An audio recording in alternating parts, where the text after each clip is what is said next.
Arun Vijay sir, நீங்க சொன்ன மாதிரி நீங்க கதை கூட சரியா கேட்கல, உடனே டக்குன்னு ஓகே சொல்லி என்ன நம்பி நீங்க வந்துட்டீங்க. அவருடைய படம் இப்போ ரெட்டத்தலைன்னு ஒரு படம் நடிச்சிட்டு இருக்காரு, கூடிய சீக்கிரம் ரிலீஸ் ஆக போகுது. நான் ஒரு 30-35 நிமிஷம் அந்த படம் பார்த்தேன். எக்ஸ்ட்ராடினரி த்ரில்லரா இருக்கு அந்த படம், ரொம்ப நல்லா வந்திருக்கு. வாழ்த்துக்கள் பிரதர், கண்டிப்பா அந்த படம் பெரிய வெற்றியடைய என்னுடைய வாழ்த்துக்கள். உங்களுடைய டெடிகேஷனுக்கும் உங்களுடைய சப்போர்ட்டுக்கும் ரொம்ப நன்றி.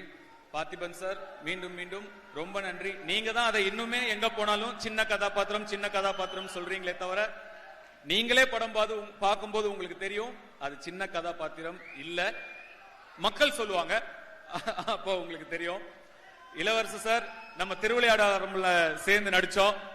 என் மனசுக்கு பிடிச்ச முத்துகிருஷ்ணா நீங்க அந்த படத்துல நடிச்சிருந்தீங்க, கண்டிப்பா நீங்க மறந்துருக்க மாட்டீங்க. உங்களோட ஒர்க் பண்ணது எனக்கு ரொம்ப மகிழ்ச்சி சார். என்னுடைய சொந்த ஊரை சேர்ந்த ஒருத்தர் கூட சேர்ந்து வேலை செஞ்ச ஒரு சந்தோஷம் இருந்தது. உங்க கூட பழகின நாட்கள் ரொம்ப அழகா இருந்தது.